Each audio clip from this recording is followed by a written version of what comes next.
This shirt makes it look like I don't even have a neck. Okay, let's get that. And what do you think about this?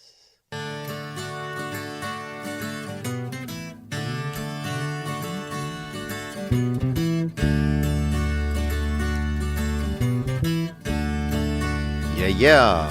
Celebrate living. Okay. Celebrate misery. Gotta celebrate the dark times. You know that soon we're gonna die. Because the light can flicker in your life. Let's have some fun while we all die. The light can flicker on your life. You're not guaranteed 100-watt life.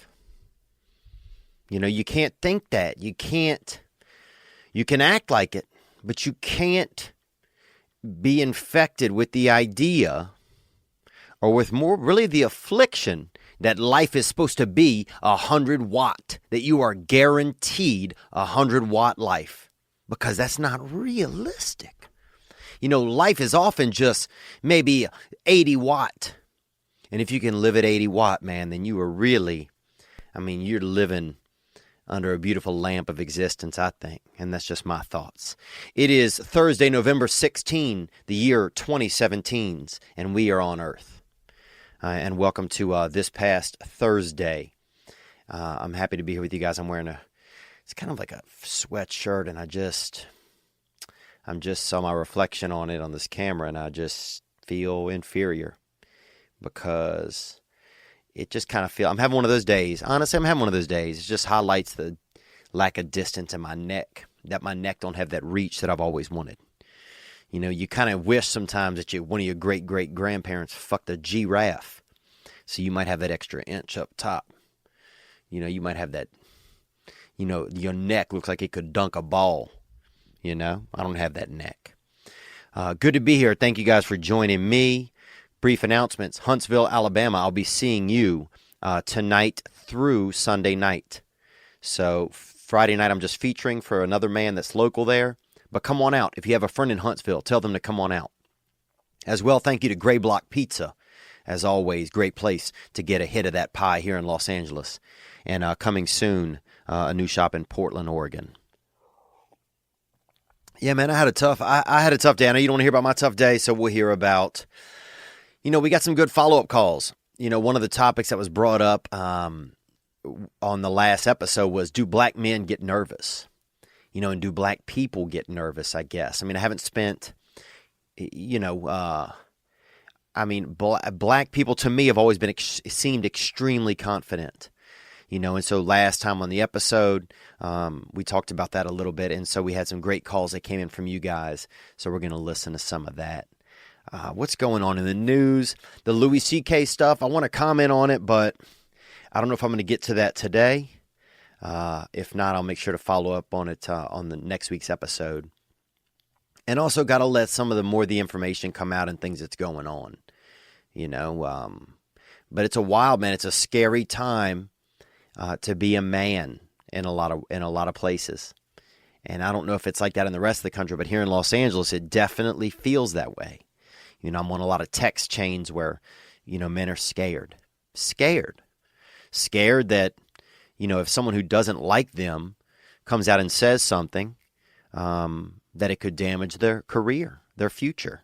Or also that if they did something, I haven't had any friends come to me and say, hey, Theo, I did this and I'm scared it's going to come out. But I could imagine that, that men who have done some ice cold activities, that they could be worried. I really could imagine that. I heard a crazy rumor today that someone's going to make accusations against James Franco, and that's going to be coming out next. I heard that today. Is that true? I don't know. There's a lot of rumors going around out here in Hollywood, but that's what I heard, that he has a movie coming out, and that before that, someone is going to drop a accusation in order to put him on the rocks. Now, that could be total fiction. I don't know. I'm just sharing stuff that I've heard, because it's scary. It's a scary time, even for dudes that aren't getting any. I'm sure there's dudes who have just been in their apartment for a decade, just J.O.ing to themselves, wondering if, maybe one night they accidentally shot a load out a window and it might have, landed on a shoulder dropped on a woman who was going to get some groceries or visiting or putting some stuff in the recycling bin. But I think overall that it's change is always good. I think this kind of stuff is going to clear some of the air. And when I think about what some women have been through, sometimes that shit's got to be pretty dark, because every dude have nuts on him, and in a man's nuts is a little bit of fire. In a man's nuts is a little bit of fire, and sometimes that fire grows, and sometimes that fire waits. And that's wild to think of.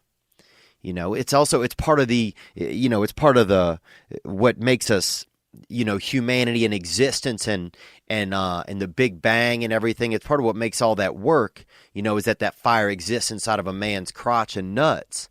But it's half of the element, because you got to have the fire, and then you got to have something that will mate with the fire, the kindling. And scientifically, that's what that's the woman. It's like you have this dance between the fire and the kindling and then the flame creates, that spark and the kindling. But it's wild when you got a fella, some dudes running around out there, just a bunch of Luigis just slinging fireballs off into the distance, hoping it just lands on some random lady, passing by or laying out at a beach or just having a conversation. There's some wildness going on. It's the dark arts. That's what it is. And I'm going to tell you guys, before we even get into the rest of this episode, what I would love to have more calls in about are the dark arts. Because the holidays are coming up. And if you don't think that I'm a holiday boy, then you're wrong. Okay? My God, dude, I swear to you, when I was young, for my birthday, my mom was like, "What kind of shoes do you want? Do you want high tops?" And I said, "No, I want those Christmas stockings. That's what I want." And she said, "You can't. Those aren't shoes." She goes, "Those are just for the gifts at Christmas." But for probably about 8 months, I wore Christmas stockings as my socks. Popping up out of my K-Swisses and popping up out of my BK Knights. And I loved Christmas so much that I wore Christmas stockings on my feet. And that's truly wild, when you really think about that activity. But it's good to be here with you guys, man. And I want you to call in if you've been, if you got an affliction of the dark arts. We had some good stories that came in this week about the dark arts. And the dark arts is if you've had an affliction, you caught up in the masturbation, or you've been caught up in the, getting into the seedy forces of dark nature, or when you feel that little thing just tickling at the when you feel the devil just licking the top of your spinal column, whatever action you then take, it could be anything. You could be taping razor blades to a frisbee and throwing that thing into a, out towards a bunch of majorettes, out there dancing with their, flag team or whatever. Or you could be, drinking gasoline and then, urinating in somebody's car trunk and throw a match in there just to see if gas can make it through your body and see if you could fuck their trunk up. There's a lot of things you can be doing that are the dark arts. And I want you guys to share some stories because I want us to purge ourselves. I want us to get this out of our system because we're about to come into the holidays. We're about to come into a time of reflection, a time of gratitude, a time of thanks. And when we get there, I want us to be empty. I want us to be empty of the things, of these plagues that are within us. I really do. And I think we can do it, man. I think we can do it, dude. Man, my buddy had a cat that could eat Skittles. Can you believe that shit? My buddy had a cat that could eat Skittles when I was young. And I mean eat them. I just don't mean you could, kind of rustle one into it. I mean eat them. Eat them. So that's pretty wild. But yeah, we want to get those dark arts out. So this coming episode is going to be a little bit about those dark arts, the one for next week. But this week we had a lot of good calls, man, that came in, and we were talking about it. And the saddest thing, I didn't get any calls from any black listeners, and so we may not have any black listeners, and that's a little bit scary to me. My goal in this next couple of days is to find some black friends and get them to call in and give a couple of 2 cents on how nervous do black people get. Because to me, it seemed like black people never got nervous growing up, and more specifically, black men, because those are the people that I was around the most. I was in a group when I was young called NFL, and that was when I was in 5th and 6th grade, maybe 7th grade. And you can guess what the N stood for. I'm not allowed to say the word. Little Wayne can say it, if they, throws any hints out the window. But I would notice that my friends did not get nervous. My friends within that group did not get nervous. We had the ears pierced and the Chicago White Sox hat. We wrote NFL on our shirts and on our necks with charcoal and with lipstick sometimes. Dark lipstick, because one of my friends' mother wore dark lipstick because she had moles on her lips and she tried to cover them up. But let's get into some calls, man. That was the topic, and I got some of you guys' thoughts, so here we go. Hey, what's up, Theo? This is Taylor from South Carolina.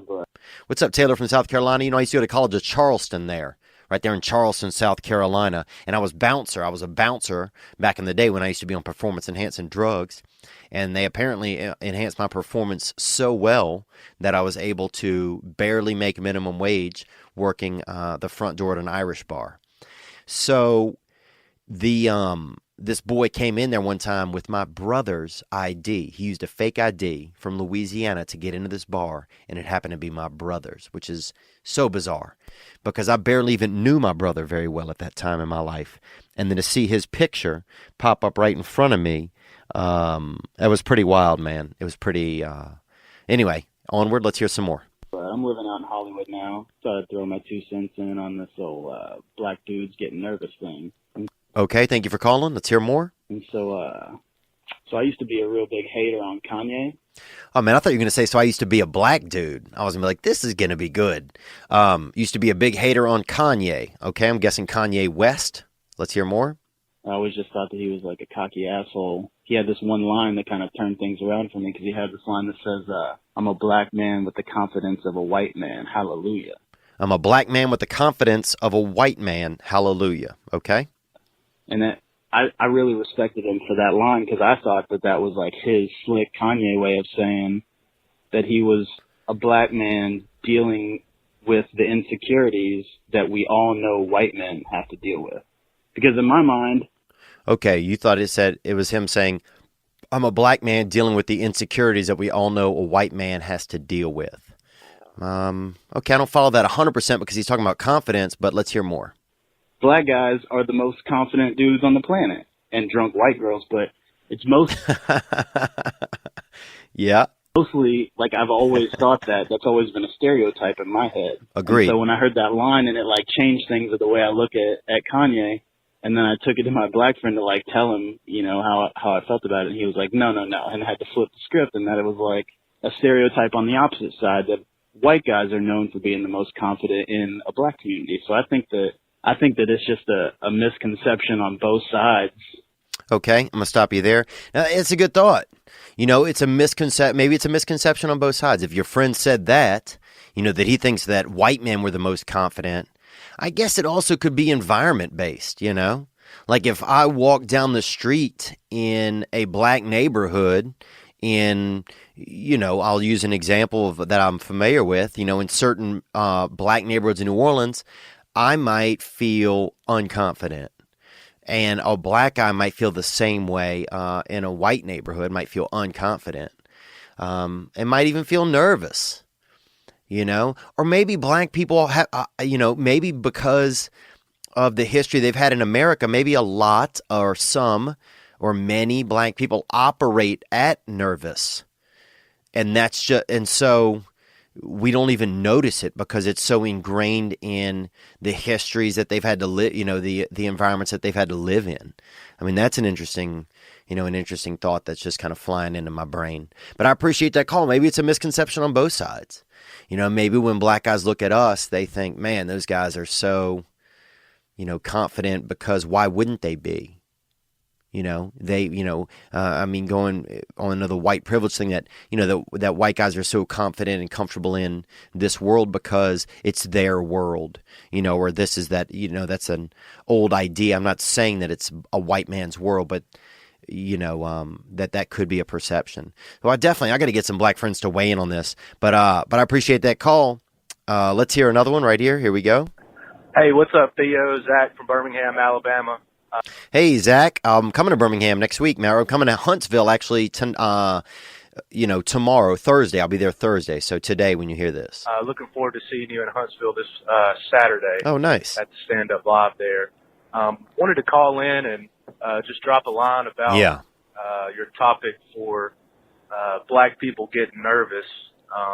I grew up as part of a 4-man posse, middle school and high school, 3 of those being black, 1 white, which was me. I was the taxi as well. Ironically, I was the only one with the car, but that was fine. Yeah, that white jelly bean. That's what they used to call me sometimes.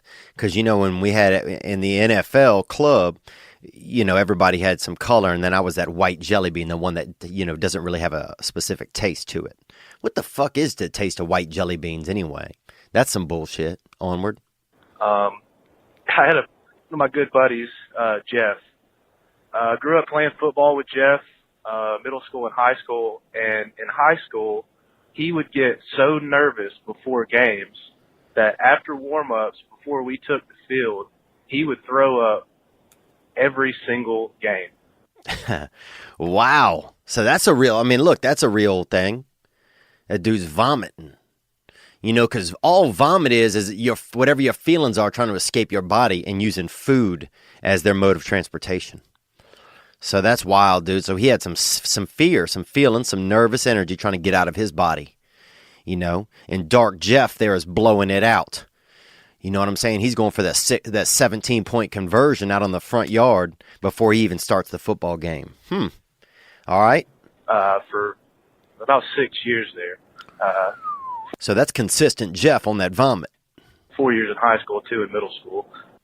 Well, everybody vomits in middle school, but still consistent Jeff, 4 years of vomiting. Great player. He's actually playing Arena League football now. I'm not sure where. But he used to get so nervous that he would... I'll tell you where. In an arena, bro. Horrible joke. Never telling that one again. Let's hear some more. Throw up before every game and then get like 3 picks and a touchdown or something like that.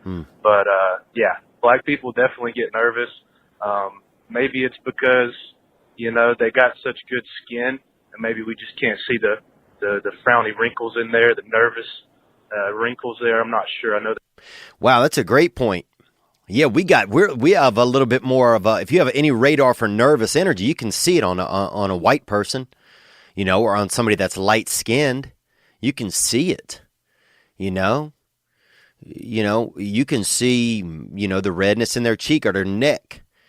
Sometimes people's neck get a little pink when they nervous or they nerved up. You can see a little bit of, you might see them sweating. You might see them a little bit more hectic. You might see that. It's interesting, man. And black people have had such a struggle in America. I wonder if you evolve past nerves a little bit. Like, fuck, how can I be nervous when I have so many other things to deal with? And I hope this conversation isn't striking anybody as like a racist conversation. I wish that I had, a black person here to discuss it with, but at the same time, it's okay. And it should always be okay to talk about things and to voice ideas, thoughts, opinions, always, to have a discussion. And that sometimes I think is part of the problem in the mainstream, is that you never get, there's never, everybody's opinion isn't taken into account. It's only one opinion a lot of times. And I think that that's one of the problems, that our country faces the most, is that a lot of mainstream media just wants to focus on one opinion and doesn't want to be a little bit more universal. And that's why we get stuck in a lot of the problems I think we continually have in America, is because we don't, we're not getting all sides of the issue a lot of times. We're not addressing all sides of issues. Let's hear a little bit more. I appreciate that call, man. That was great. That was really, really interesting. You're making me think there that we show it. Our true colors come shining through. Like if you're nervous and you're white, that shit could flare up pretty easy. But even with that said, and maybe a lot of it, I take it back to sports, because that's where I spend a lot of time with my black friends. But even like, I remember being high with my black buddies, and I would be so paranoid. And rarely would I find or feel that my black friends were paranoid like that. Like they had the same level or space inside of them for paranoia to bounce around. God, it would be so amazing. I heard that there's going to be virtual reality in the future. I'm not sure where I read this, but where you can have an idea of what it's like to be another race. And unfortunately it won't be some, hoity-toity liberal thing where it's just, it's like you're a black guy walking through a mall and every white person in the mall turns and looks at you like you don't belong, because a lot of that kind of stuff is bullshit. That's one thing that I don't like a lot of times is that, a lot of media focuses the white opinion on black people is it's not an opinion of understanding. When I was growing up, nothing really made me sadder a lot of times than, seeing the level of poverty that some of my friends had, whether they were black or white, or, seeing the inherited poverty that comes on down. It's like, when you're real poor, if your grandfather got a parking ticket, fucking, you might not go to college. That's how just one little slight can really adjust a generation or two, and I always felt, I felt bad for my black friends that didn't have a parent or, only had one parent. It's not like I was blind, to some of the plight. And I don't feel like a lot of people were, but I do think sometimes at the news, a lot of these networks, they focus on, like the only time people from my neighborhood were ever on the news was when, they wanted to have an alien sighting. That's the only time poor white people was on the news. You get some idiot, and he saw an alien sighting. So I just feel like there's always been a very bad representation of what, a lot of what it's really like for, in some of these neighborhoods, especially what it's, the view of poor white people, like that it was all people just running around with rebel flags and all this shit. That was not my experience at all. All right, let's hear a little bit more. We got some other cool callers here. Here we go. What up, Theo? Big Edgar from San Fernando, 818. Big Edgar, San Fernando. Now, Edgar, I just drove out through the Mojave. And the Mojave, I don't even know what that's Spanish for. But I appreciate it. Big Edgar, I like, I love Latino culture, man. I think, my father's, I'm Polish Nicaraguan. My father was born and raised in Nicaragua. And one thing I noticed a lot about, I was thinking about Mexican dudes the other day trying to do this skit on stage where I tell a story about the first Mexican kid that I ever met. And I think it's funny how like a lot of Mexican dudes, and maybe you can call back in, Edgar, if you hear this.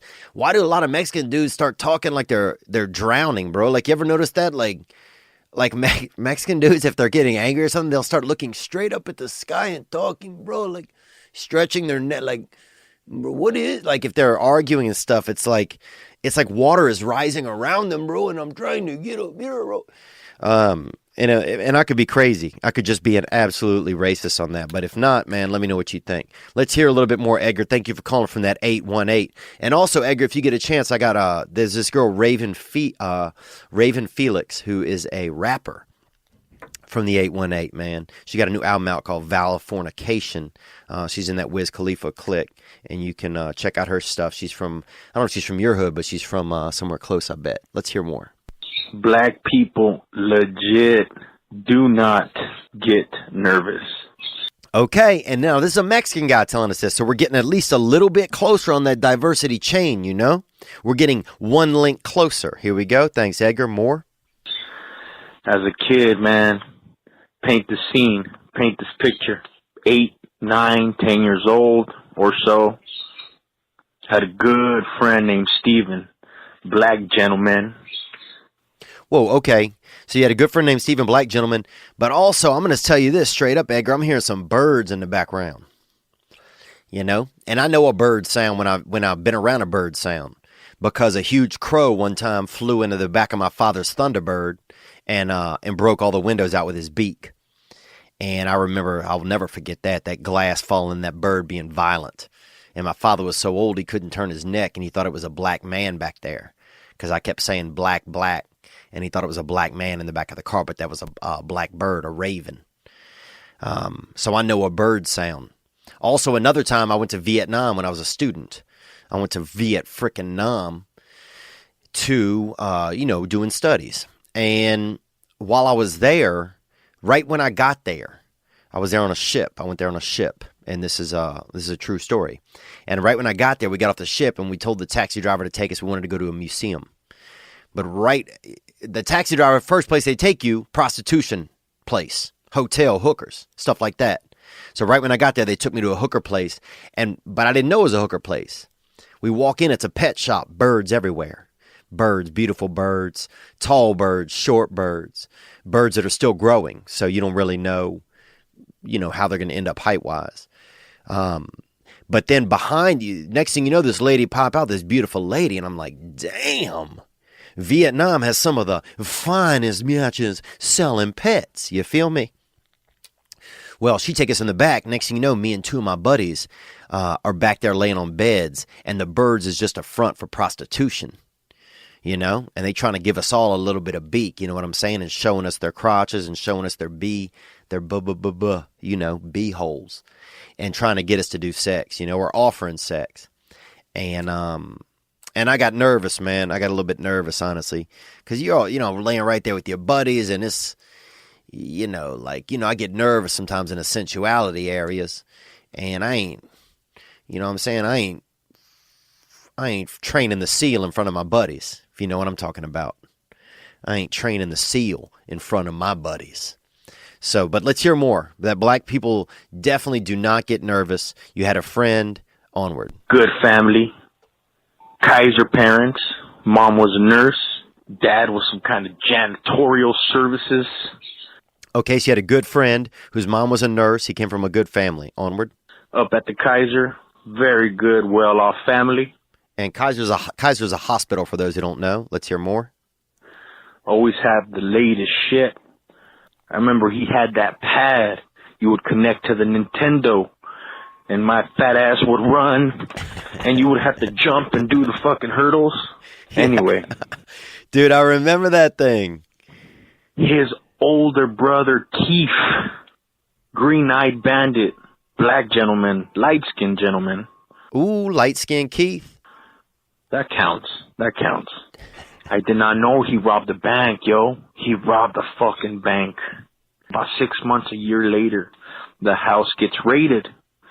Wow. Dude, I've always wanted to rob a bank, honestly. I think inside of a man, in that fire that's in your nuts, we was talking about in the beginning, in that spark, in that little bit of, in that nad spark, in that sack, in that sack, in that, that little spark, in that little tricity, in that tricity that's, chirping down in your nuts all the time, telling you to be a man, be a man, be a man, be a man.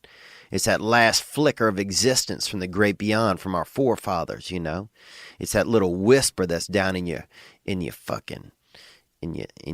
wick. It's that little whisper in your wick. I think in there, that thing also tells you to rob a bank sometimes. But let's hear more. So he did rob a bank. Long story short, Theo, I know we're limited. The house gets raided, helicopters, 10 units, the whole nine.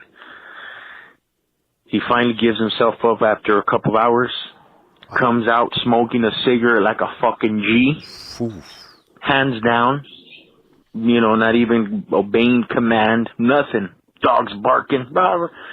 Helicopter, smoking a cigarette, putting his hands up, taking the cigarette out, putting it down, walking, and I remember looking at this from across the street like, what the fuck?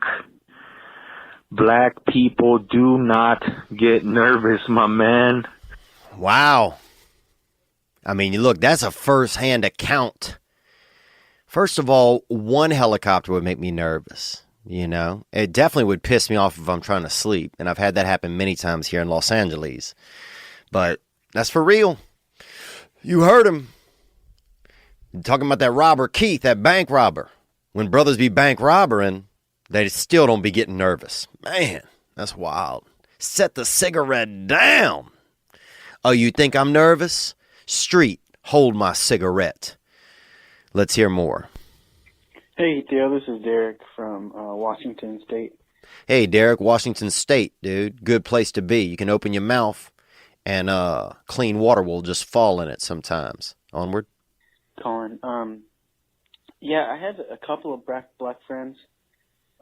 Find that hard to believe in your neck of the woods, but let's hear more. I'm just joking, brother. Onward. When I was in the Army, and let me tell you, when we were in Afghanistan, I saw a couple of nervous black guys, and they were fucking nervous as hell.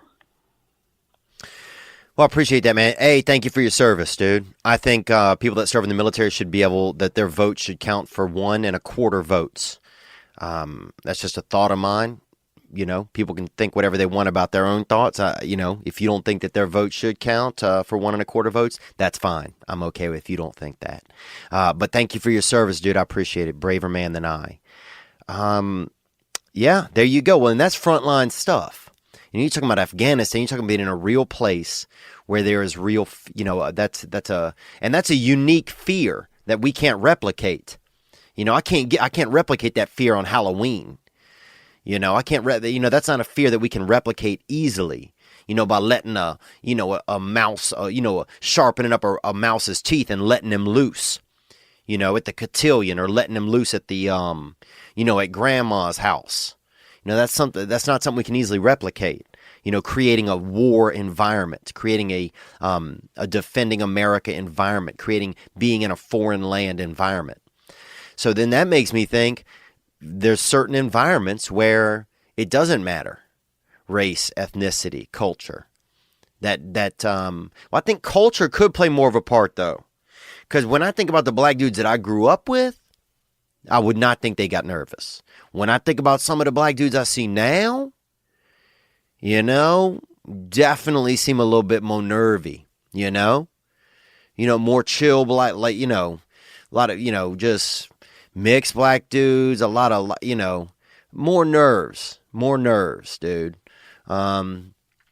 And maybe that comes with just some of these, you know, some black people being able to be raised in places where they have less, you know, they're not under the affliction of constant anxiety because of their race.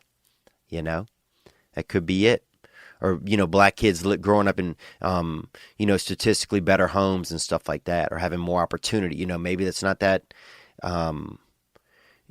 maybe they're not so maybe there's not like a defense going on. I don't know. I mean, I'm brainstorming here, but I appreciate that call and thank you again for your service. Let's hear more. We got a couple more. Hey, Theo, this is Ty from Texas. Hey, Ty. And I just wanted to share this story about a time that a black friend of mine did get nervous, and I was the cause, actually. Ooh, old Ty, the old Ty-nado, dude. Let's hear more, Ty. Thank you. This black friend, he enjoyed his marijuana, you see, and he was... Brothers on that leaf. And look, I tell you this, I seen a brother one time just smoke a whole joint, and then get on a balance beam. And I don't even know if I know a white man who could do that.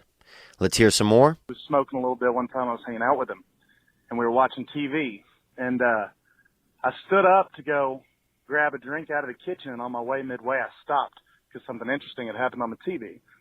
And then I was just standing there in the middle of the room. Well, he looked up at me and he goes, "Hey, man, what you doing?" I was like, "What?" He goes, "What are you doing over there? Making me nervous." I was like, "Why am I making you nervous, man? I'm just going to get a drink out of the kitchen." He goes, "I don't know, man. When white people stand up like that, that's how shootings and shit start happening." And I thought it was hilarious at the time, but that is both the time that a black friend of mine got nervous, and that's some real shit, bro. Whenever a white guy stands up, you got to think about a gun popping out these days. Anyway, thanks. Yeah, well, I appreciate that, man. I don't know if I don't know if when a white guy says if you have a gun popping out these days, I don't know. The last line, it was some, sure. I mean, I think, everybody got guns. People have guns for sure. But no, I think that's interesting, dude. And maybe that goes back to, it's like fast moving white people. That could make black people nervous, That can make black people nervous. And a lot of this also, if you live in Beverly Hills, this conversation might not even make any sense to you. If you've always grown up in Beverly Hills, or if you've always grown up in, some fancy neighborhood in Seattle, where your neighborhood is mostly white people, maybe a couple of Asian people, I mean, a lot of these thoughts, I think, and a lot of my own personal relationship to this conversation came from my own environment, and that was more of a poverty environment, more of a racially tense, overall, you would assume racially tense, the South, more of a rural environment, not as much Southern, because, they didn't have any rebel flags in our neighborhood. They didn't have any, but more of a tense more of a Southern environment. But yeah, that could be something that makes black guys nervous. I now just feel like we got to make that. Obviously, the next thing is we have to get some black opinions, some opinions from African American, mixed guys, Blasian. I'm going to hit a couple dudes up and see what's going on. Some friends of mine, and see if I can get them to call in, and I can give those on the upcoming episode. But thank you for that call. All right, let's hear a little bit more. Theo, bro, this is Matt from Cleveland. Your boy One-Legged Patrick had a couple of good points about things that make black people nervous. And One-Legged Patrick is the dude who called in on this past Monday episode, the episode on the 13th, and he referenced a conversation that I had on The Fighter and the Kid, which is what kind of spurred this whole conversation. So, he had some good points. Let's hear more. Thank you for calling. He beat me to the paternity test one. But two things off the bat that come to mind that black people get extremely nervous about. Dogs, I don't know why, but anytime you see any kind of dog around a black person, they get nervous. And second, any swimming pool that is deeper than they are tall. Yeah, I mean, those are some, dogs for sure. When I was growing up, they had, in some neighborhoods, black families had one type of dogs or two or three different types of dogs, and then white family had other types of dogs. Black families had more defense dogs, and white families had more peacetime dogs. Dogs that weren't on active duty. Dogs that were more like in the National Guard. Whereas black families have more dogs that were Rottweilers, Pit Bulls, more aggressive type dogs. Which made me so nervous, and I don't know if that was part of it. Maybe it was, at those times, and we're talking when I was growing up, we're talking early 90s, or mid 90s, and that's, a time when there was you didn't see much black wealth in America. You saw a lot more disparity. The only wealthy black men I ever even saw, and not even personally, were, in that movie Coming to America, or were athletes. And that was my truth that I saw, But yeah, the dog thing was definitely true. And then a lot of black neighborhoods didn't have pools, so I think pools were more of like a white person type of country club type of thing. Like I remember my buddy Devin, his family got one of those big kind of cistern things, and we would bathe out there. We'd swim out there, kind of just fill it up with water. And yeah, black kids, I remember him and his sisters and everybody would definitely kind of get nervous in the water, have fun, but be nervous because I think they just didn't spend as much time in it. They weren't as used to it, So that's interesting though. Do black people get nervous? And I would remember that because sometimes we would, like bathe. Sometimes his mom would bring out the shampoo and we'd all bathe out in the cistern thing in the yard. And, you know, we were kids, you know, so we weren't doing nothing perverse. But people had their genitalia around, you know. You could see, you know, if you was looking downward, you could probably see some different genitalias. And it was definitely a little bit unique. You know, I remember that was unique because him and his sisters would get nervous, and his little brother would get nervous when the water was on them. So that's one thing. So maybe some of this goes down to comfortability, you know. But why in a general way did a lot of my black friends not seem nervous? I think it's time for me to get them to call in. And I tried this week. You know, one of them didn't want to deal with the hotline. So I'm going to reach out to a couple more and see if I can just get it done quicker. This was a fast turnaround, and I'm not used to doing this Thursday episode, but I was happy to do it this week. But those are some good calls. Those are some things we had in response. I appreciate everybody for calling in, hitting the hotline, 985-664-9503. You know, assuming what happens over my weekend or in the world, you know, on the Monday episode, ideally I'd like to think about, you know, what's going on with men these days and the fear that is out there. You know, some of this response to the Louis C.K., I might put that up separately in the next couple of days if I can, or I might address it on Monday. But yeah, it's a wild time. It's a unique time in the world. And that's something to be embraced, you know. That's something that's cool. I think we're at a time now where we all are able to talk about things. Now, some outlets, some environments, you know, I reference the news and stuff a lot, but I don't think that they want us to find comfortability as humans. I think that a lot of these, because if you look at two different networks, they don't even have the same news. So how can it be news? It's not news. It's all opinion. I used to love yahoo.com, and that website has gone to shit. It's just a bunch of hateful shit, you know? And I'm all about thinking, but if we just sit here and hate, then we're not doing something. We're not doing the best service we can to ourselves. But I appreciate you guys calling. Hit the hotline, 985-664-9503.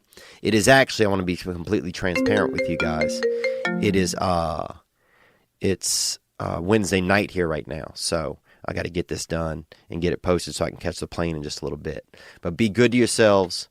I bet you deserve it. All right, onward.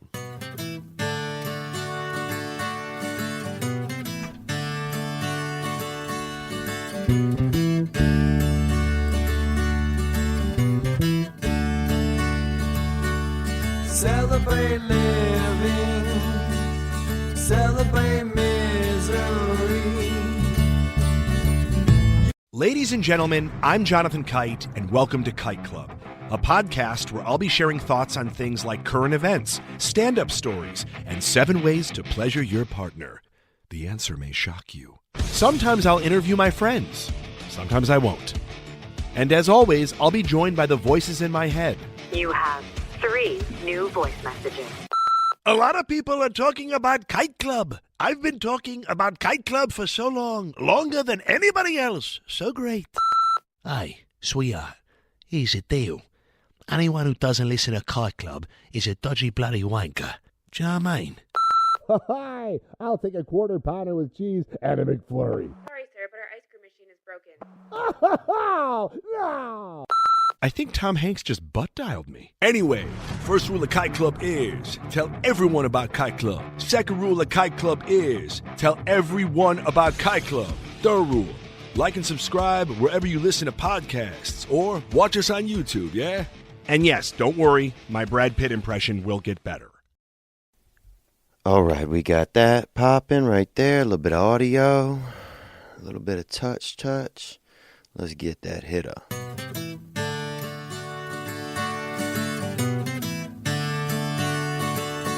Hello, December. Where have you been? Celebrate living, celebrate misery. You know that soon we're gonna die. Let's have some fun while we all die.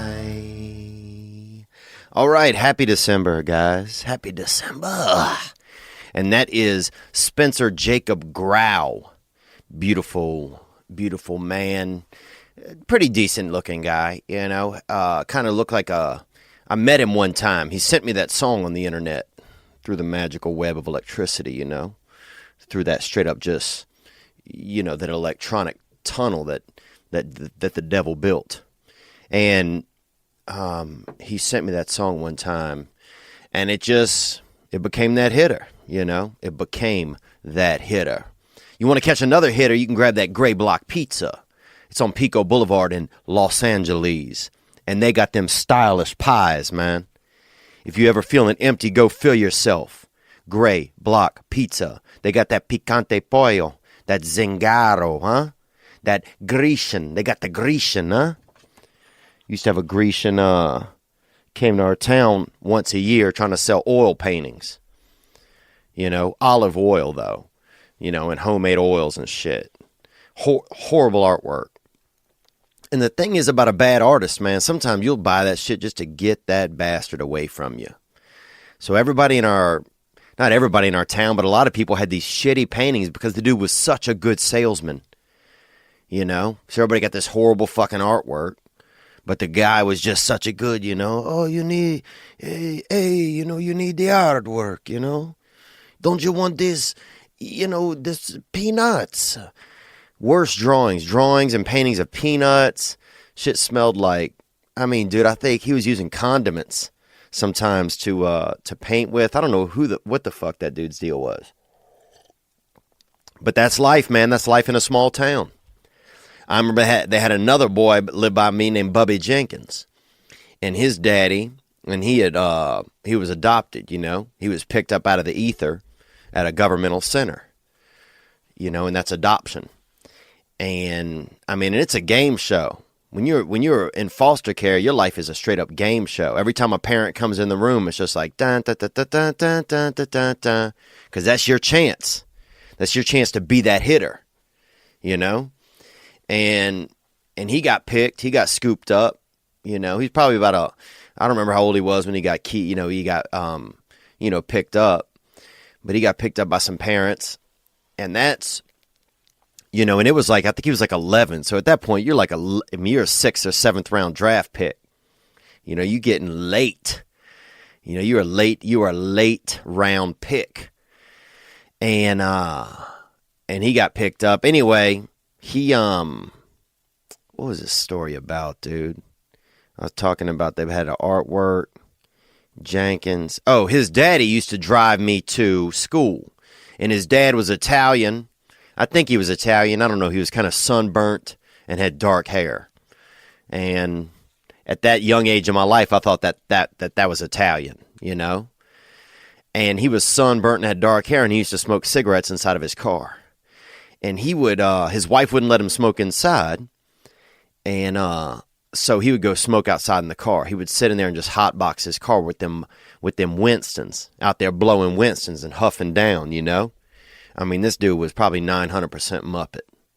Dressed like Johnny Cash, and he'd sit out there and smoke them cigarettes, them cigarillos. And he used to, when I would miss the school bus, he would give me a ride to school.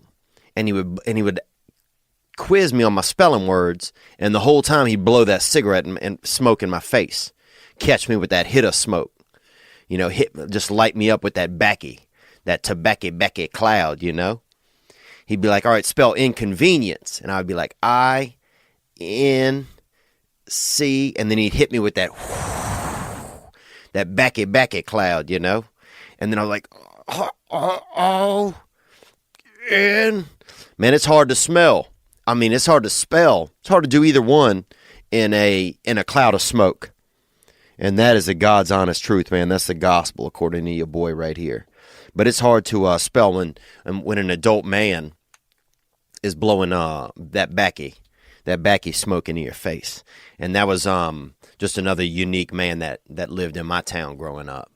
But good to see you guys today. It is Monday, December 4th in the year 2017. And look, they had a beautiful moon. I don't know if you guys got to get a peek at it. And it might still be out there even tonight or whenever you're listening to this, but they got that beautiful moon. And that moon, man, that thing is just like like one of God's nuts just fell out of his ball bag and landed in the sky. I mean, that is that beautiful. I mean, it's like somebody just washed the chocolate off of a damn Almond Joy, and all that's there is that big coconut with that nut in it, and that's what the moon is a lot of times. It's just that big sweet ball of sucrose floating up there, and that's just that's just one of Mother Nature's fucking, that's just one of Mother Nature's marbles. And that thing's beautiful. But if you didn't get to see it, go check that moon. Because sometimes we forget to look at the sky. I don't know if it's happened to you recently, but I'll forget to look up at the sky and remember. I get caught down here in little things on my phone, looking at papers, seeing what my neighbor's cat is doing, because a lot of times he'll get out. But I have a very strange relationship with my neighbor's cat, and some of you guys know that, and he'll get out there. Sometimes he can tell. This is going to sound crazy, dude, but if I am in my house, pleasuring myself, he can tell it, and he will wait by the door sometimes, or he will, make meow noises and meow sounds and do meowing. And he can tell when I am spending time by myself or trying to be, lightly emotional with myself. But yeah, that is a really wild cat. So anyhow, it's Monday. And what's going on in our lives today? It's December. So we're starting to narrow down what's happening in our existences for this year. This year's going to be in the books. And you can start to feel it in the air, people are a little more friendly. I have the Christmas carols going on full blast in my automobile. Man, I love the Christmas carols. And bells will be ringing. The ones I don't like, Mariah Carey. Dude, I wish a fucking missile would hit that, I wish it would just hit her right in that dark cinnamon coont of hers. Mariah Carey's a straight muppet. She's what's wrong with this country, man. Mariah Carey. You heard it here. But what else? I was in Canada. I got to play cards with Bill Burr. I'll start there. So I'll tell you this. They have this podcast network called All Things Comedy, and they've been very gracious over time to allow me to have my other podcast called Allegedly on there with my friend Matthew Cole Weiss. And on that same network, there's a new show where comedians sit and play poker together. So, I get an email, come play, and it was a great group. Bert Kreischer, Bill Burr, Steve Rannazzisi, who died in 9/11 but didn't die in 9/11, and John Reap, who's one of the first comedians that I ever featured for down in Louisiana. And John Reap, he's the Hemi guy. He's like, that thing got a Hemi. He's from Hickory, North Carolina. And it was just great, man. We got to sit in a warehouse, have pizza. People was drinking alcohol and just play some cards, play some poker together, joke around. We were just joking about how hard it is to be a man today. But it was interesting to just be around Bill Burr. I'm obviously a huge fan. There's no one more confident on stage than Bill Burr. I can listen to that man forever. And he's always like, what you're going to get. He doesn't seem too affected by ego. He doesn't seem, he was super nice. And I've spent time around him before. I got a little vibe for being around him, but I'd never really just sat next to him for 2 hours and we're all playing in a poker game. But it was, but just a nice guy. Some of these, comedians that are at these, that are superstars, like Hollywood superstars, there's an ego that goes along with it.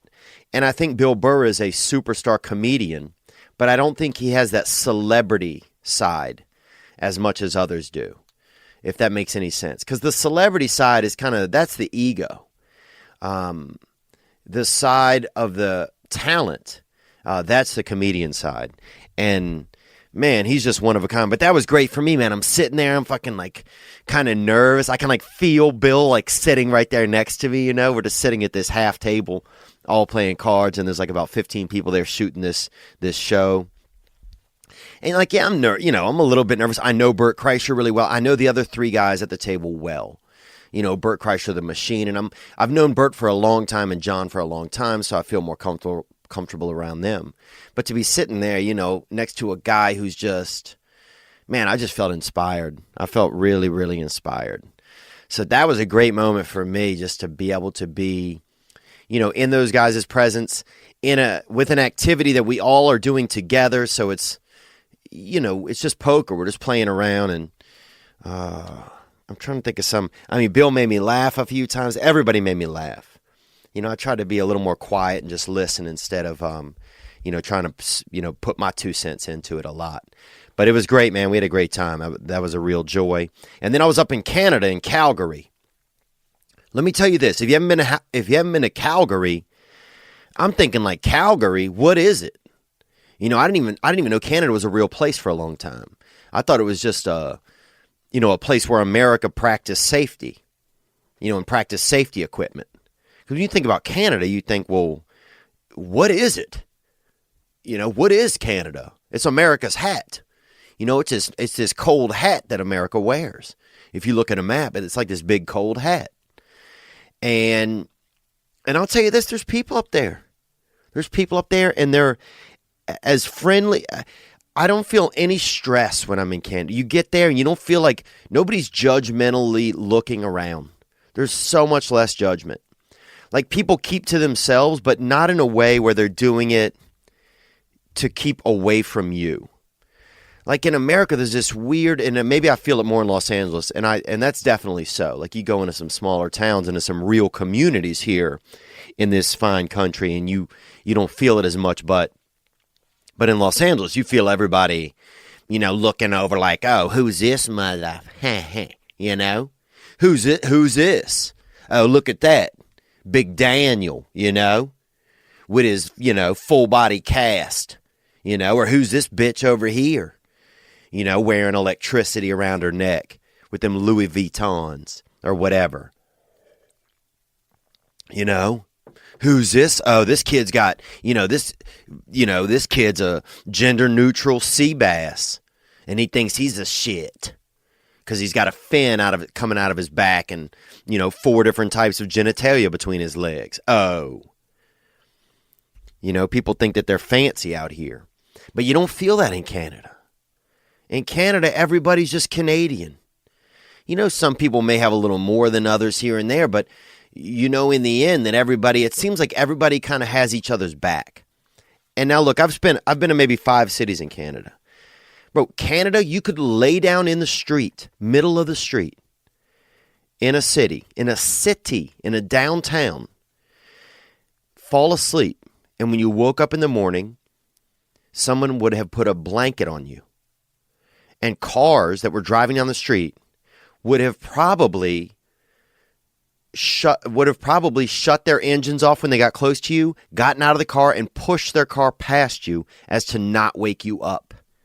Like, that's the kind of, people are just way considerate of others. And it's not like they're trying to be, it's in their nature.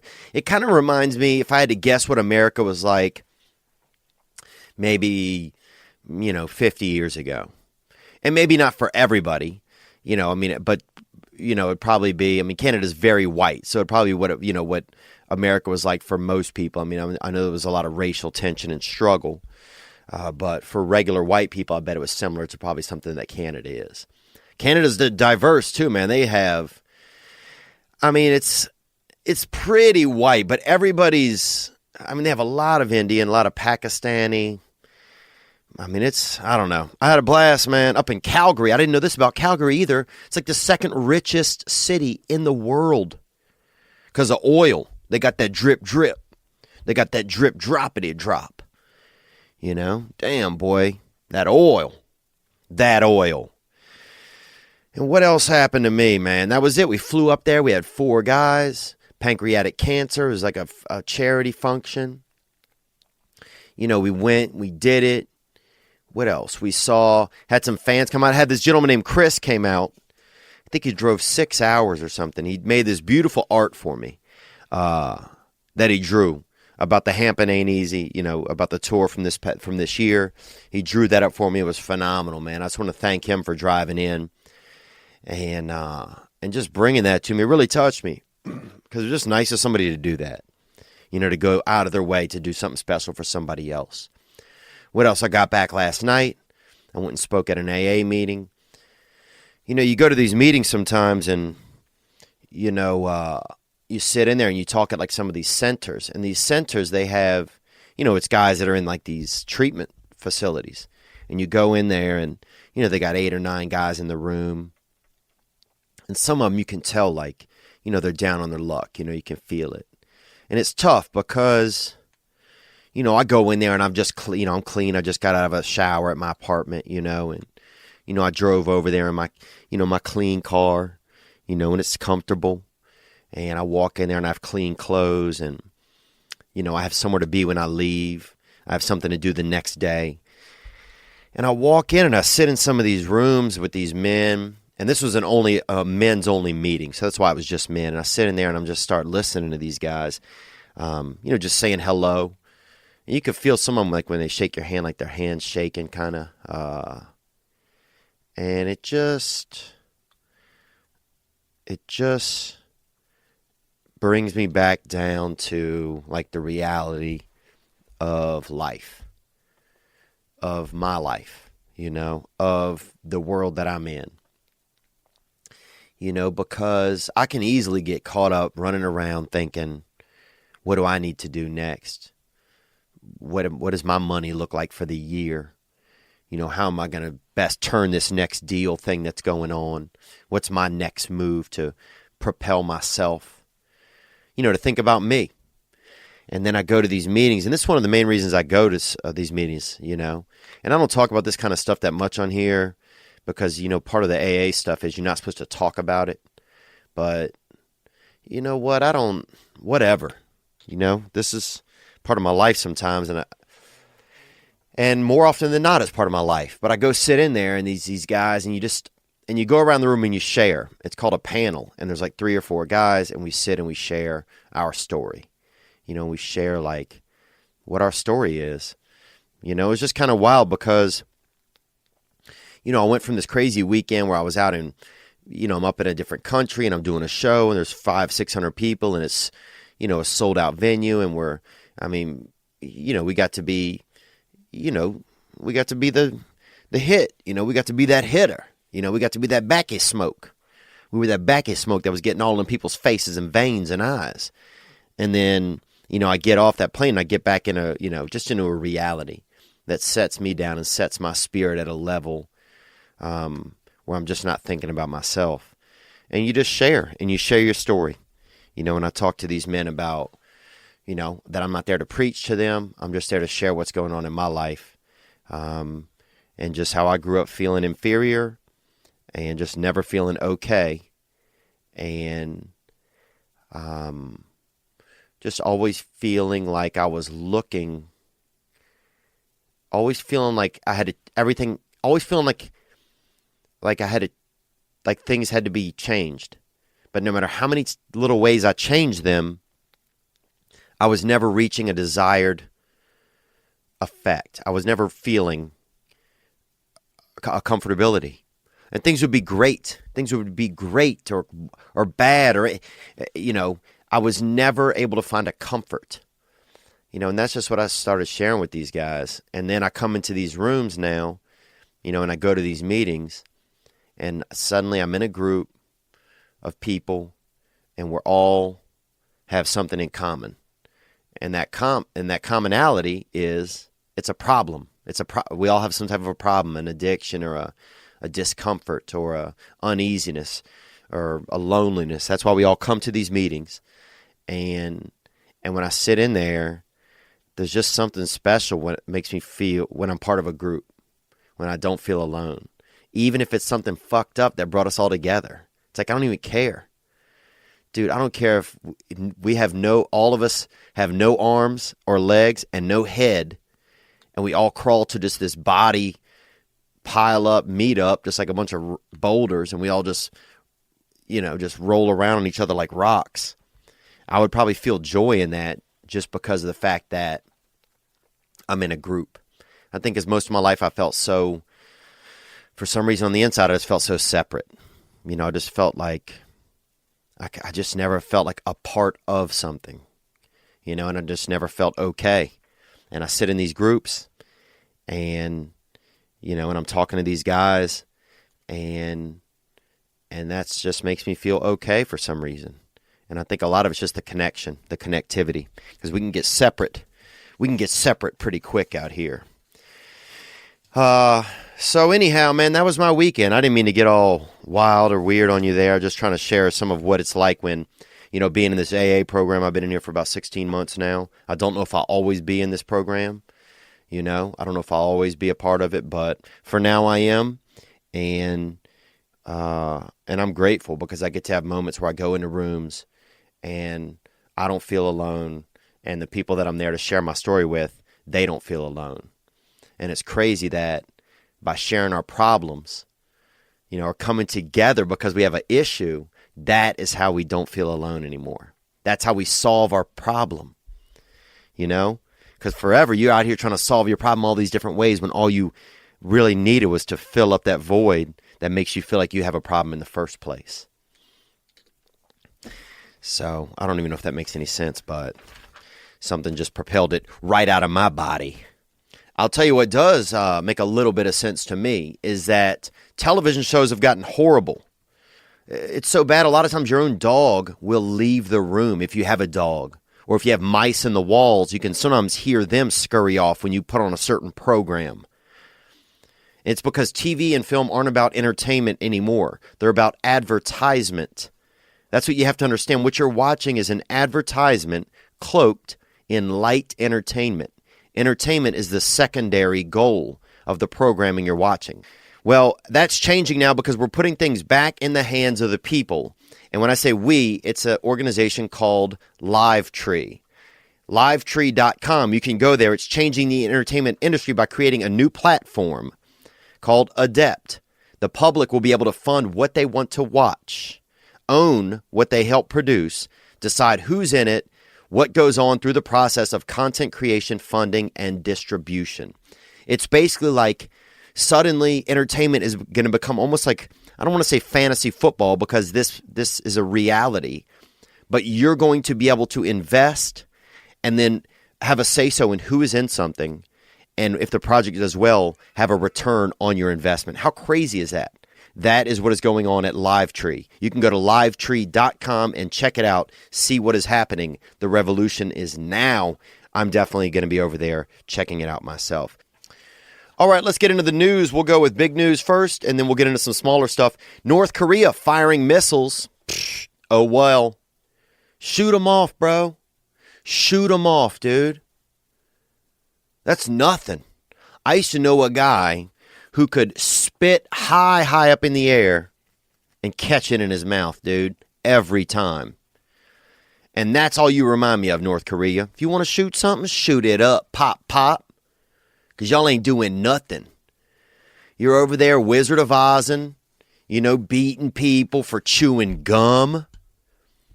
God forbid somebody learns to blow a bubble and you're out there beating them with sticks or whatever you guys are doing, making people juggle eggs and stuff and teaching babies how to juggle and dance and shit like that. I've seen it on the internet with those electronic dancing babies and all of that. And I've seen what you guys are doing.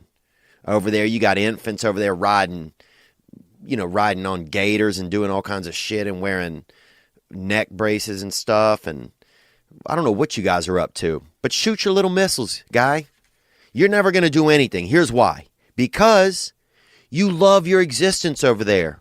Yet Yam Say, whatever that guy's name is, Yam Cham. I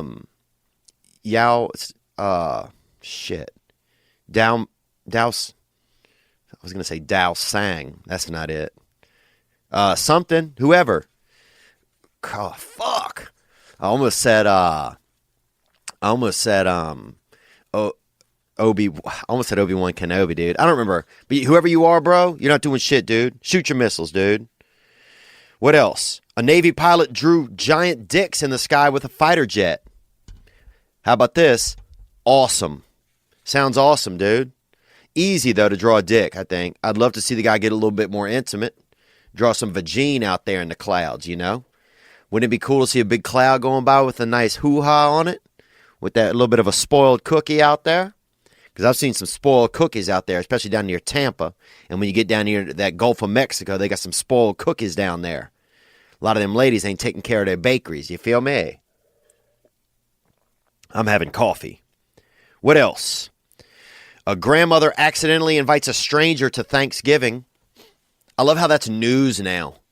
Back in the old days, that was just called being nice. Grandmother accidentally invites a stranger to Thanksgiving. Lucky guy. Here's another one. Undercover Detroit cops try and arrest each other and then fight. Fuck yes. That might be the best headline I ever even read. Detroit cops undercover cops trying to arrest each other, and then when it's not working out, for some reason, they fight each other. That's so Detroit. I love that.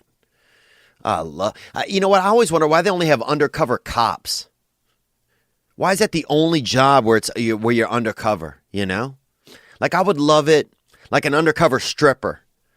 You know, you're at the bakery, you're buying a couple of donuts maybe. The lady's like, oh, do you want these? You want these Krellers? Or you want these tits? And suddenly she's an undercover stripper. You didn't have any idea, you know? How great would that be, huh? Oh, you want that bear claw? Or you want that fox foot? And she just spreads them gams open, you know? You want that bear claw? Or you want that that eagle's underbite, you know? She just shows you that cooter. Good times, though. Navy pilots drawing dicks in the sky. Undercover cops fighting each other. It's like the 80s all over again. I love it. I love it. People say the world's falling apart. Are you doing okay? Here's how to know if your world is falling apart. Look at your world. Talk to your family. See what's going on. Take care of your home. Take care of the people around you. You're good. The world isn't falling apart. We're going to be fine. We're going to be fine. I'm just amazed people have so much time online all day to fight about all this bullshit. If you have time to fight about it, then you're probably doing okay. You're probably doing okay. You know? What else? Let's see. In my hometown, a Mexican restaurant opened up in downtown Covington, Louisiana. And that's beautiful to see. And I want to say a belated congratulations to the Covington High School Lions from my hometown. They made it to the quarterfinals, and they lost last week. But I know that was huge for them down there, and everybody just bringing the community together and having some local excitement. And I watched that game on the YouTube, and it was beautiful to watch and just see, you know, and hear people down there. You could hear, I mean, it's a good community. You got all types down there. You got people that can't read, and you got people that can read. But it's a good time, and it's and I'm just happy for that environment down there to see your hometown do something big. But they got a new Mexican restaurant downtown. I remember the first Mexican kid we ever got in my town. And I've told that story before about Mexican Nicholas when he came to town. Beautiful boy. And he had that kind of canary nutmeg tint on his skin, you know. And he had that mustache, you know, that word curtain. You know, a lot of Latino boys, they strain their whole childhood just to sprout that word curtain, you know. And he came into class, he came into sex ed. We just started learning about sex ed at school, you know. And I thought it was going to be this dude named Ed was going to run in the room, spray out. Because I'd seen this fella working freelance by the train tracks. So I'm thinking, hell yeah, finally Ed is getting his money. You know, finally Ed is coming up. Ed is getting work. But it's a synonym, sexual education. It's a synonym. But he came into class. I remember our principal opened the door to our classroom in science. Science, boy, you could hold an animal at your desk. You'd be sitting at your desk. Mr. Blackwell was our teacher. He's sitting at your desk holding a baby squirrel, holding a hamster, G-pig, oyster, lizard. One kid in our class, he'd been in a fire. He couldn't hold anything that would scratch his skin, so he'd get the oyster every time. You know, he's sitting in class, little Sherman get that oyster. Because he got them fire hands, you know. He got them paper mache hands, you know. You can't put anything real heavy or real spicy on him. Because he's already been in a fire. And you don't spice up somebody that's been in a fire. You don't surprise them with any, you know, turmeric or any salsa or anything like that. Boy, that shit will eat right through their skin. Very, very little skin on a fire person. So little Sherman, he'd get that oyster every time they set that soft oyster in his hand, you know, because it wasn't going to move or try to scratch him. But everybody's sitting in class. You got an animal, you know, got a little pet. Because we're learning about science, you know, usually. So you got a piece of science in your hand. A living piece, one of the Lord's little, you know, one of the Lord's little dirt puppets. You know, you have one of them, one of the Lord's little Voltrons, an animal, a piece of science on legs, a damn animal. Something that can fuck, dude, when you're not around. Think about that. You ever think about that? You ever close your eyes and think to yourself how many animals are fucking right now? If you ever got an ego and you want to take yourself out of ego, put yourself into reality, you do that. You close your eyes. Think that in the distance right now, there are animals just fucking each other. There are all types of animals. Cats, moose, not devil worshippers. Yeah, devil worshippers, dude. They're not animals, but they're not doing well as people. And all types of animals. The forest is a fuck fest, dude. It's an orgy. You think that we always think the animals are just kind of milling around eating. These animals are fucking each other. That's what they're up to. Dude, there's a lot of videos online. I've been online watching a lot of funerals. A lot of funerals online recently. I've been watching funerals online. And it's kind of crazy, I guess. You know, I guess it makes me feel like a part of something. You know, and I like to have feelings. So a funeral will give you a feeling, you know, if you're sitting there watching a service and people sharing their feelings and stuff. And you can comment, you know, Dale seemed nice, you know. Some people have rude comments, you know. You know, there were some rude comments, you know. Let's see some titties up in this motherfucker. Some dude in all caps. Like, damn, bro. You know, Dale worked for the post office. I don't think that's that's the kind of severance package he was talking about. But anyway, Nicholas came in our classroom, Mexican Nicholas. He'd been in class, you know. Our principal opens the door. She said, "Students," it yells, "new student." And it was him, his first Mexican. Sat in class, raised his hand. Been in class 4 minutes, dude. In sex ed, he raised his hand and he said, "Hey, Mr. Blackwell, what does pop that cherry mean, Holmes?" What does pop that cherry mean, Holmes? And he became a legend. He became a legend. And that was the first Mexican ever. But now it's great to see that small towns are evolving. You know, people want to look at small towns and say these people aren't diverse. We had one shot at diversity. And we made that kid a legend. Just so sick of people saying, "Oh, well, you know, you don't have diversity, you don't have this, you know, you're not diverse because you don't have something." Yeah, you don't know something until you have it. You can't force something on somebody. Diversity is a blessing. If you get to live in a diverse place, then that's a blessing. And if you aren't experiencing it, if you have neighbors that are different and you're not getting some sort of an experience with them, then you're missing out. You are missing out. And that's the truth.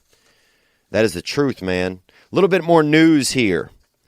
Man accidentally burns down 3 buildings and damages 20 others trying to make a sword in his backyard. Well, fuck yeah, he did. I mean, that's obvious right there. A man, questionable there, obviously, burns down 3 buildings and damages 20 other buildings trying to make a sword in his backyard. On December 1st, a man was in his backyard. First of all, some of these backyards, what's going on back there? How much space, how much room you need back there? What are you doing? What are you doing back there in your yard with your fucking equipment and saws? What are you doing? You building swords? Well, get it together, guy. On December 1st, a man was in his backyard. A man. What a piece of shit. It was probably a white man, too, you know. They fuck everything up. Sorry for my language, guys. I'm not in a bad mood today, but I'm just fired up. I'm feisty, you know. A man was in his backyard playing Game of Thrones. Dude. By trying to make his own sword, he got the furnace up and running to melt the steel. What, bro? Use wood, bro. The only problem was that there was 30-mile-per-hour winds going that day, and the embers hit nearby buildings, burning down 3 and damaging 20 others. Still waiting on the update of how the sword turned out. Well, that's what you get for making swords, right there. You lose all your friends. Literally, you lose all your friends. You cost their friends their place to live. Amazon contractor decides to deliver his own package by taking a dump in someone's driveway. Well, that's what happens when Amazon's trying to, same-day delivery. Guy don't have time to shit. A guy doesn't have time to shit because he's got to get a new pair of sandals to your stepmother. What the hell is going on? Do you need it that fast? Same-day delivery? Guy probably gets fired or docked pay if there's probably an access code on the shitter. If he presses his code in there to go to use the actual, room day digestion, then he's going to get fined. So now the man got a shit local, when he's out and about. This week, an Amazon contractor got caught taking a shit in someone's driveway. Well, that's for driving, dude. It says it in the word. After he placed their package on the front porch, he was caught on film. You can watch that online. So if you want to watch a little bit of local shit and going on, you can check that out online. But it's just, they don't have these guys. I'm sure they probably get fined if they cough, if they sneeze. They get docked pay. They're not getting their package there quick enough. Guy breaks a sweat. That's probably, cost him $2. Man can't even shit anymore. You can have men wearing diapers running around. Men and strong women and some lesbians running around wearing diapers. Just so your frickin' Uncle Marty can get a rare pack of Oreo cookies that just came out. The hell is going on? Other news, magnitude 4.4 earthquake strikes off the coast of Dover, Delaware. Well, finally Delaware's in the news. I forgot about Delaware, didn't you? You did too. I know you forgot about Delaware. Delaware. What is it? It's Britain, basically. It's our Britain. And if we had any balls, we'd fight them again. Because they're screwing around. Britain did a lot of shit that they don't take any responsibility for. We got James Corden on the air out here, as a host of late night television when his grandparents enslaved half the universe. What's going on, people? What else? Ranch dressing is finally available in kegs. Good. And I'm sure that'll help with. I'm sure that'll help run up the bill of insurance costs. That's got to be healthy for somebody. Give your frickin' little nephew a thermos of ranch dressing. Kid's in 4th grade sitting there sucking down a couple of, pints of Thousand Island during recess. Unbelievable. Just in time for the holiday season, Hidden Valley unveiled their brand new ranch dressing keg. They say it comes with a 1-year supply of ranch in each keg. Hidden Valley, that's what they call your healthy aortas. Hidden Valleys, you can't even see them anymore because you've had so much damn ranch. But you know what? I say that's a good way to go to heaven if you're going to die.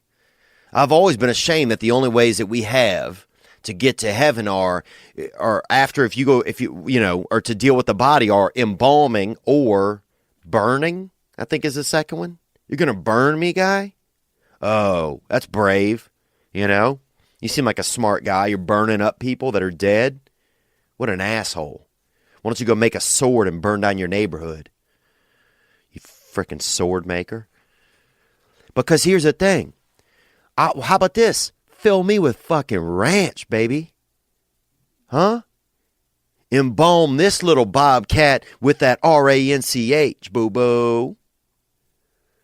You telling me that formaldehyde and that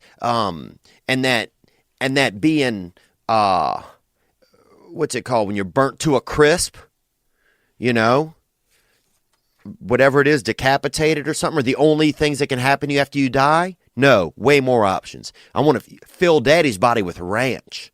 I want to be embalmed with ranch. Take my eyeballs out, leave my mouth open, put me in the funeral casket. All my orifices open. Bunch of little things. Chips. Ooh, broccoli. Get them. Pop, pop. Get them in my faces. You know, hit them orifices. Hit that mouth. Eye. Get that triple dip. Make me a little bit of a snack hole. That way people are actually enjoying their time at my funeral, at my showing. You know? What about bacon wrap? How about you put a huge slab of that frickin' thick, thin ham around Daddy's neck? Damn, boy, have all the dogs barking outside of that funeral house. Boy, you'll have birds at the windows ready to get in there and just take a little bit of a nip off Daddy's frickin' head vase, off that neck, off that ham. But there's way other things you could do. Black and dipped. Baby backed. What if you went to somebody's funeral and their ribs had all been cooked and ready to eat? And if you wouldn't have a human rib, you're lying. You're a liar. And I tell that I'm not saying that to make fun of anybody, but if you wouldn't eat a human rib that had been perfected, cooked, maybe over there at Arthur's Barbecue or whatever in Kansas City or in Wichita, wherever that place is, you wouldn't get that hit, You can lie to yourself, just don't lie to me, because I'm not listening to it anymore. That's the news right there, really. That's the news. Let's keep it cruising here.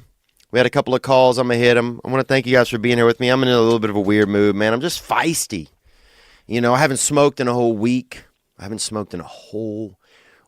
Man.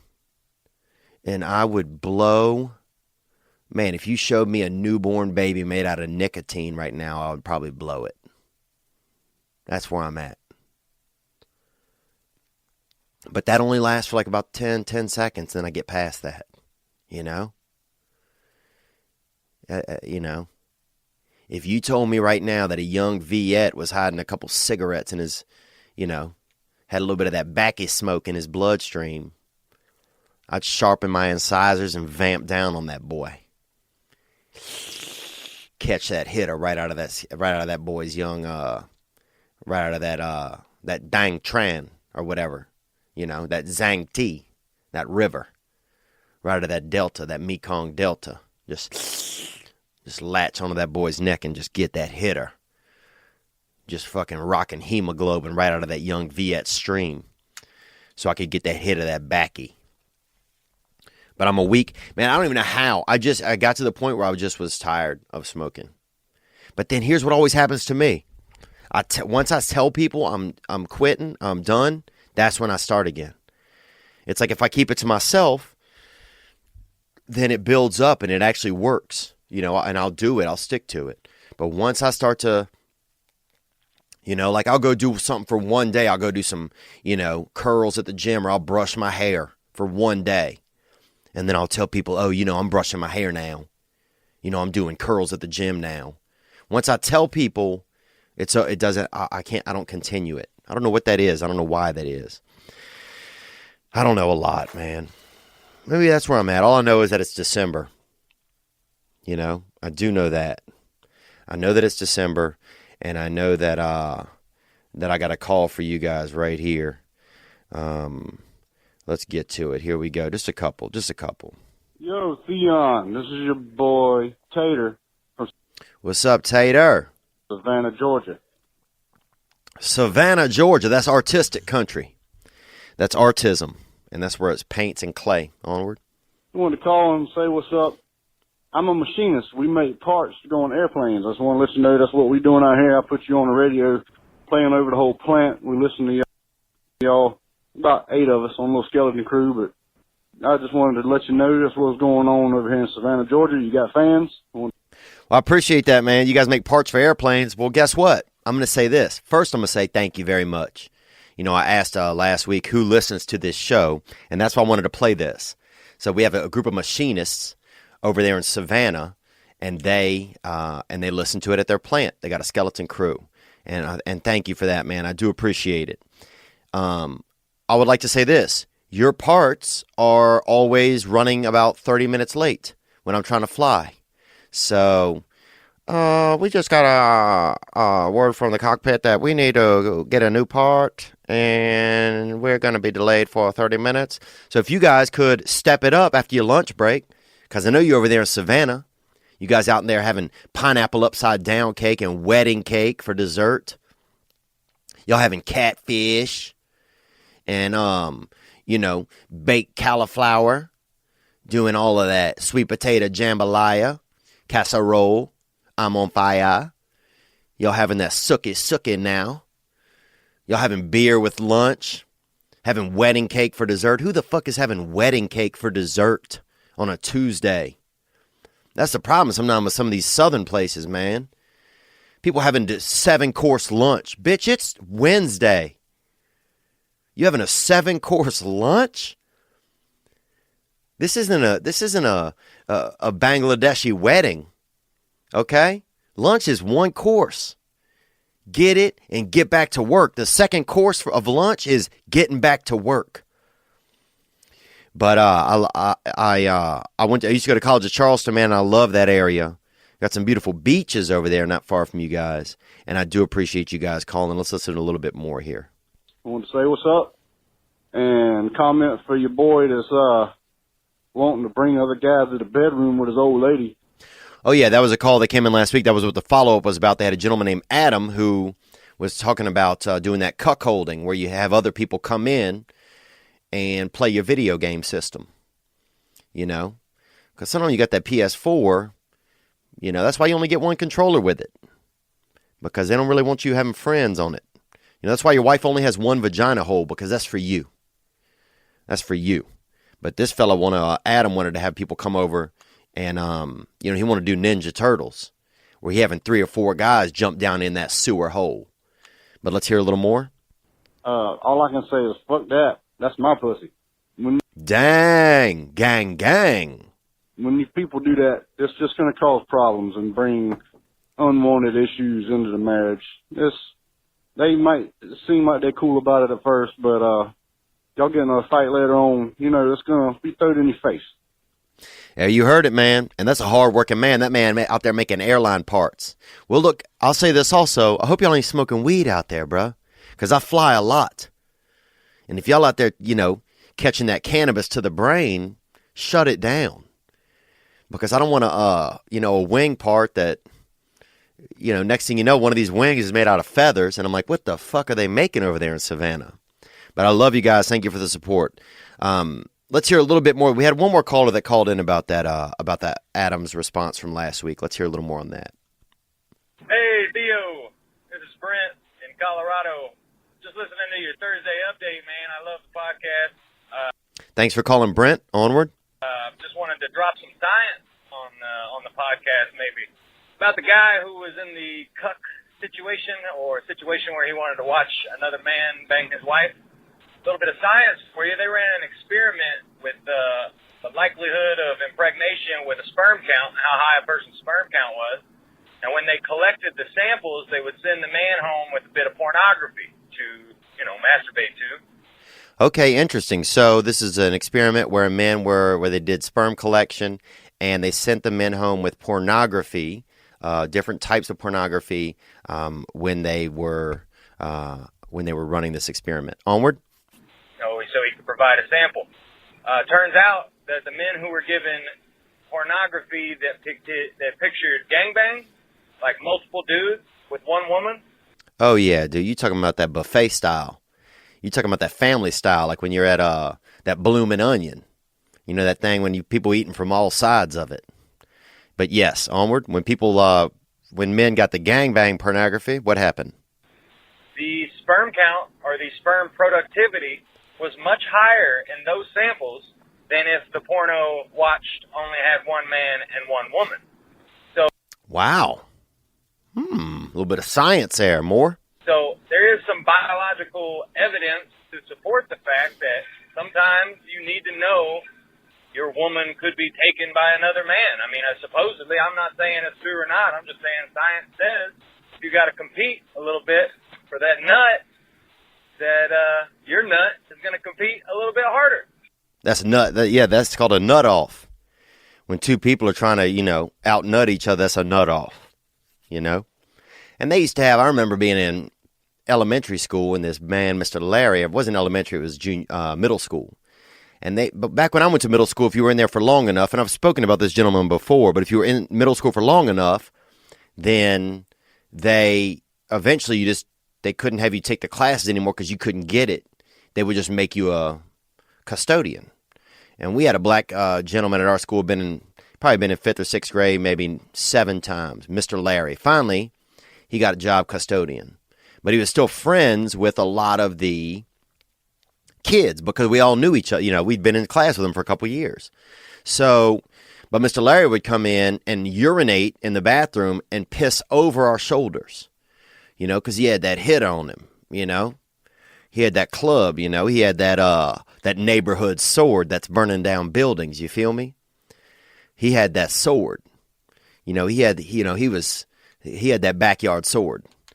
And so he would come in, and we'd be standing there urinating, and then you see that stream just come over you, come over your shoulder. And he had a perfect shot. I mean, he was just,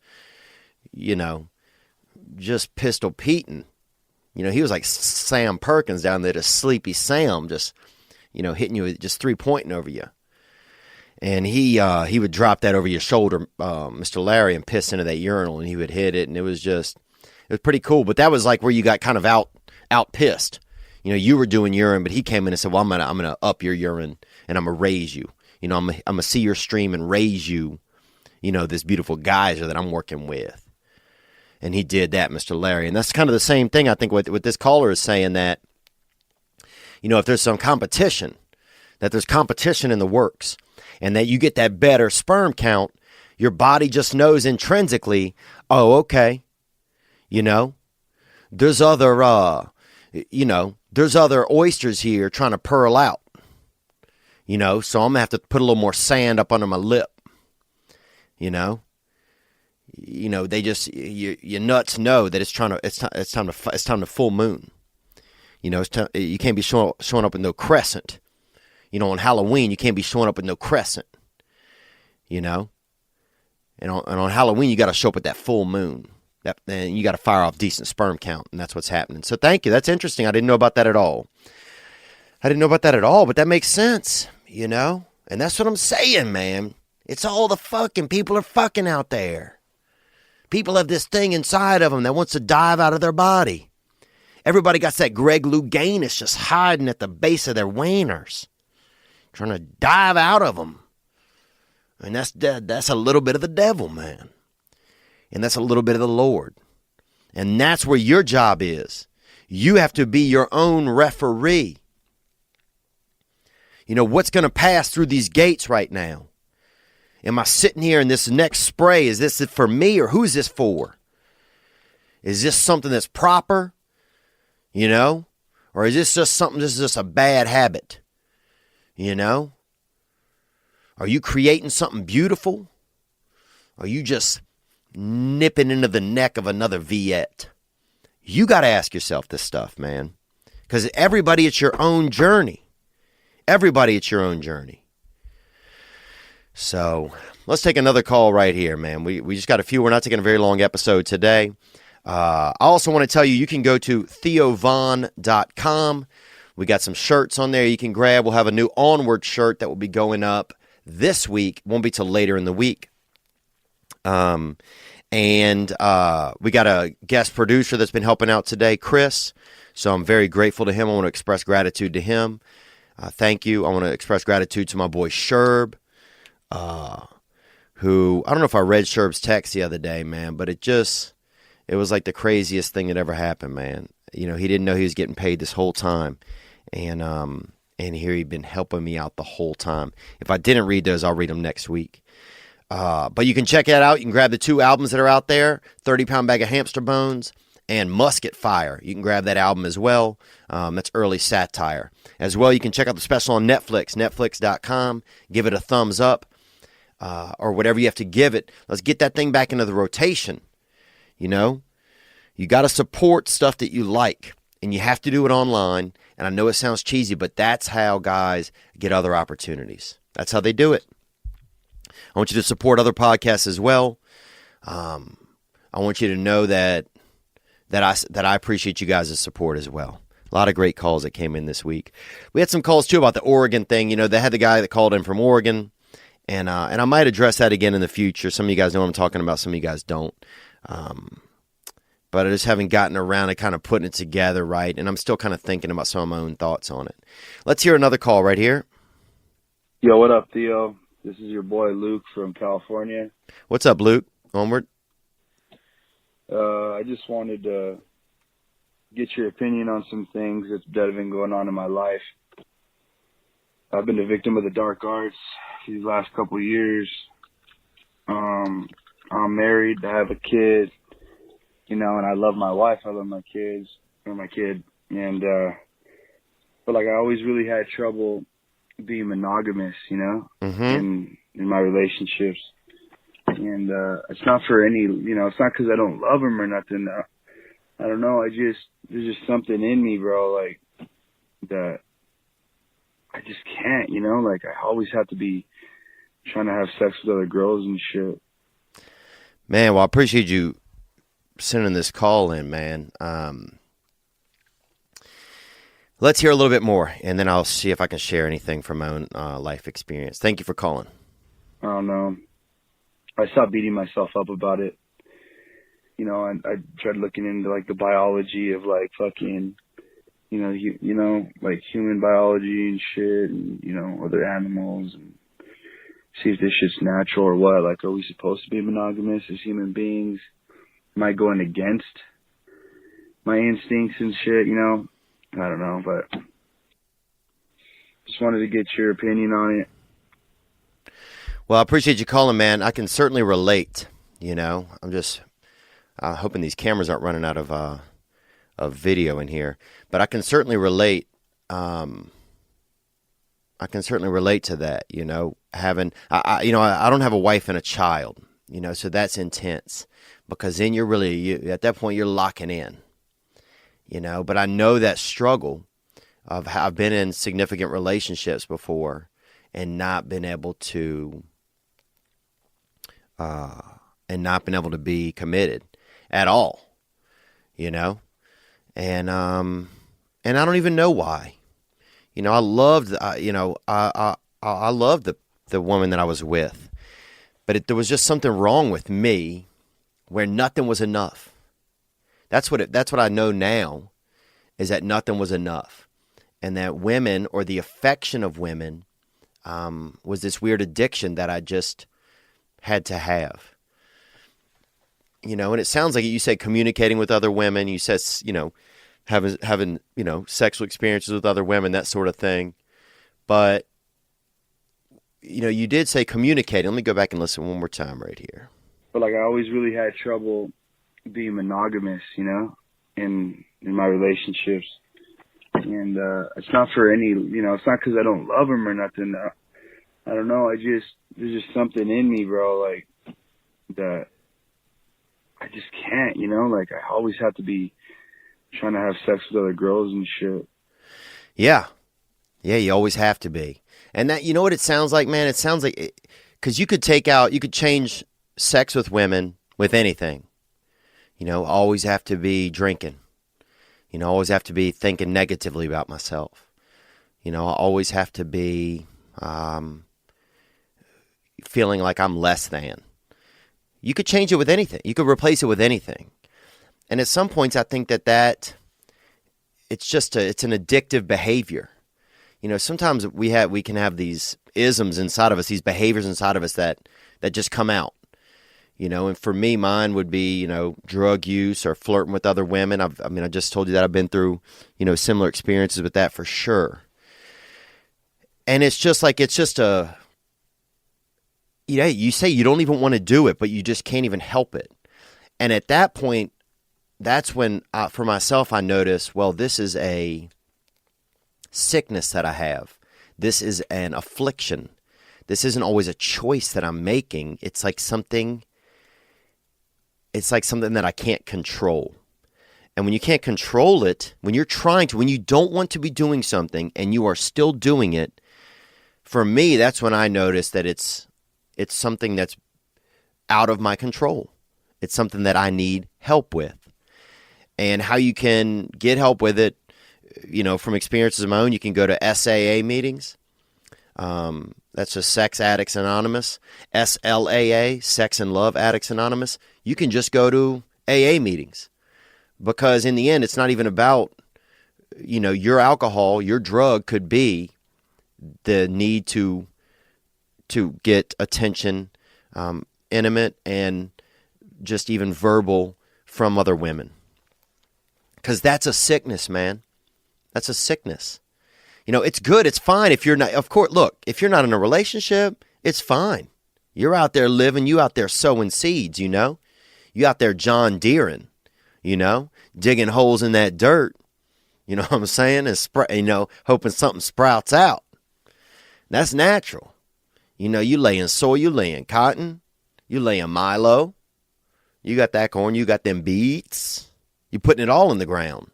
But if you have a family, like you're saying, then something's heavier. And for me, it's just that it goes back to, for me, that type of behavior goes back to, I believe anyway, some emptiness that I felt, just that women rejected me or didn't want me. And it could go back to when I was very young, something that happened that I don't even remember. It could go back to just something that could have been happening, in junior high when I was really young, elementary school and junior high. I was not attractive to women. My friends always got the girls or had interest from the girls. I was always the dude like carrying the love letter from the girl, like to my buddy, And, sometimes that stuff just does something to our insides where we can't fix it by ourselves. So you're not alone, man. You're not alone. And if you can't beat it yourself, then that's when maybe it's not a bad idea to see if there's other ways to try and fix it. Because in the end, though, you're going to have to make some decisions and just say, I can't do this type of behavior. That doesn't mean you can't still flirt. It doesn't mean you can't still be a man in ways. But when it comes to that line where you're feeling demoralized after because you're hooking up or you're doing this or that, that's the line where you have to try and shut it down. And look, I've done some wild behaviors, man.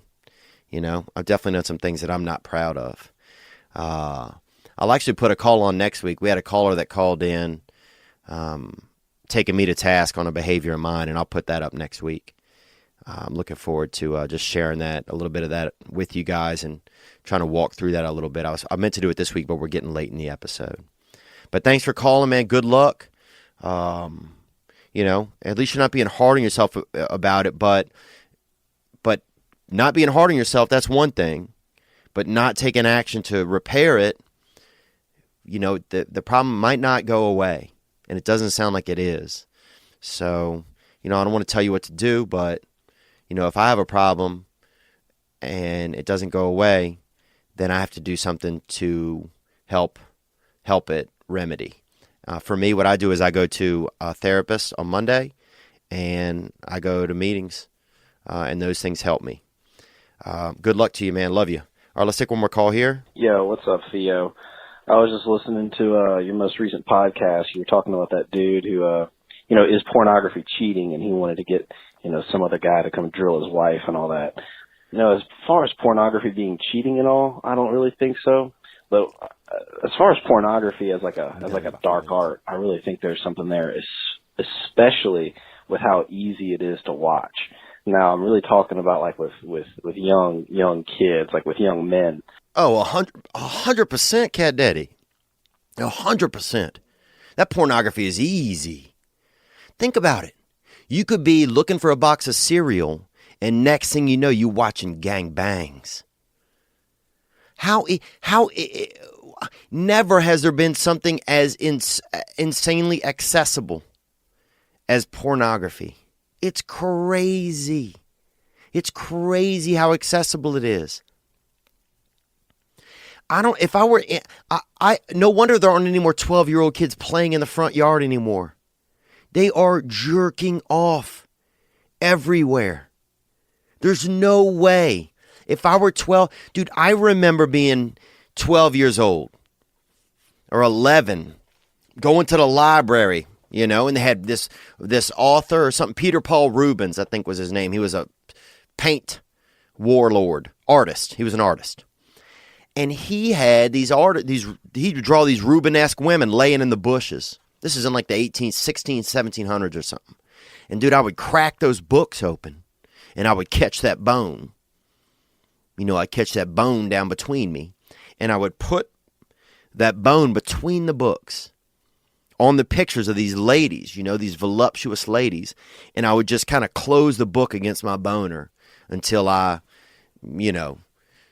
boner just gave up the ghost, just threw that liquid Casper up into the air.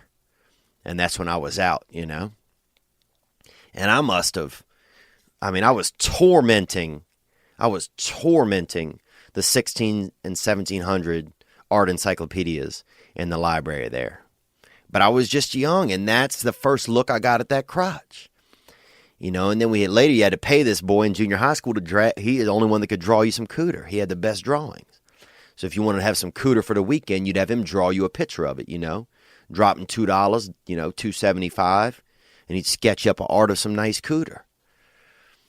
But now these kids dealing with pornography, I can't even imagine. Dude, there's no way I would just be driving to school, not watching sex on my phone if I were 13, 14 years old. There's no way. So I don't see how these kids are navigating it. And maybe they're doing it fine. Maybe it's just like in Europe where it's like, just because you can drink doesn't mean you do, Doesn't mean there's a million car accidents. I was in Canada this weekend. They can drink at 18. I didn't notice a ton of kids just, crashing cars into buildings, constantly ruining their lives. They might have a problem, but I didn't hear anything about it. Maybe it's one of those things where, kids are taking care of it better, where they're a little bit more conscientious. I don't know. I got to look into that and see what some of the effects are of this pornography on young people. But where do I even find accurate information about it? How dare I read a news article? That shit is, come on. It's crazy. I just have no idea what's going on anymore. But it's also kind of freeing. Knowing the news is just juggling bullshit. It's kind of freeing, isn't it? Oh, we don't know what's happening. No one is going to tell the truth anymore. Thank God. Good. Because I think you got to get to the bottom of something before you can see what's there. You got to get to the bottom of something before you can see what's there, because you can't see what you can't see. But I appreciate you guys calling, man. This has been, I didn't know what tonight's episode was. Sometimes I don't even know what to talk about or what to get into. But I feel blessed that I have the ability to come here and share some time with you guys. Let's take this one last call. Hey, brother. How you doing, man? It's Christian here calling in from Dublin. Just wanted to call and say, again, thank you for sharing your thoughts and your issues with relationships, and I kind of relate to it, man. It's kind of fucked up, but I find what I do a lot of the time is I end up going for these girls that I know I'm not going to have a meaningful connection with, because it's safer. I don't have to deal with actually connecting with them and ultimately, dealing with loss or dealing with rejection or... Yeah, 100%. I appreciate you calling, man. And I actually put the call in because I want to hear that accent, man. Something just takes you back where you want to just turn into Sean William Scott, or who is it? No, not Sean William Scott. That's the guy from Dudes, Where's My Cars? This is William Wallace. Are you not with your country? William Wallace. And he But yeah, you're right, man. You know, yeah, you don't want to jump. You don't want to jump in. You don't want to. I think there's a lot going on. One is, you know, there's so much access these days to you know, to other women. Two is, yeah, we don't want to grow up. Getting married, committing ourselves, it's growing up, it's giving up. You know, three is, you know, we're afraid. You know, maybe we have weird relationships with our mothers, so we don't even know how to treat women. You know? And four is, I think some of us, you know, we just want to live. We have this thing like we want to live forever. And if we do things that make us grow up, or that seem like that grown-ups do, or that, you know, getting married, starting to have a family, those types of things, being committed, promising your affections, loving someone. If we do those types of things and really do them, then it feels like we're giving up a piece of our immortality, if that makes any sense. And then I'm not trying to sound egomaniacal with that, but I'm just trying to sound like some stuff I'm thinking about. Those are the things I'm thinking about, man. Lay off the ranch dressing, huh? How about that? If somebody gets you a keg of ranch dressing, question who they are. You know? Or fuck it, paint your house with the shit. You know? Damn. I love being over here. What color is that? Huh? Remoulade? What color is that? Italian? I love it. I love you guys, man. Be good. Take care of yourselves. I will see you guys next week. We may do a Thursday episode. We may not. I'm going to throw some stuff up on Patreon for the Patreoners. Thank you guys. And happy holidays. Start the season now. Start the season now. Get in your car. Turn on the fucking Christmas carols. No one's going to be mad with the Christmas carols going. Nobody. Promise you. You can't be furious with rocking around silver bells. Figure it out. I'm going to try to. Thanks for helping me get through it. You guys be good. Happy whatever it is to you today. Birthday, Monday, Wednesday, Thursday, nothing. Funeral. I'm going to go watch funerals on the internet. Love you. Be good to yourselves because you probably deserve it.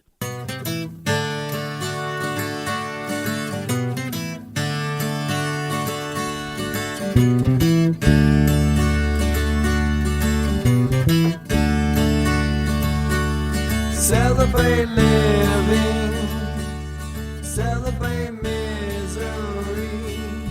Ladies and gentlemen, I'm Jonathan Kite, and welcome to Kite Club, a podcast where I'll be sharing thoughts on things like current events, stand-up stories, and 7 ways to pleasure your partner. The answer may shock you. Sometimes I'll interview my friends. Sometimes I won't. And as always, I'll be joined by the voices in my head. You have 3 new voice messages. A lot of people are talking about Kite Club. I've been talking about Kite Club for so long, longer than anybody else. So great. Hey, sweetheart, here's it Theo. Anyone who doesn't listen to Kite Club is a dodgy bloody wanker. Do you know what I mean?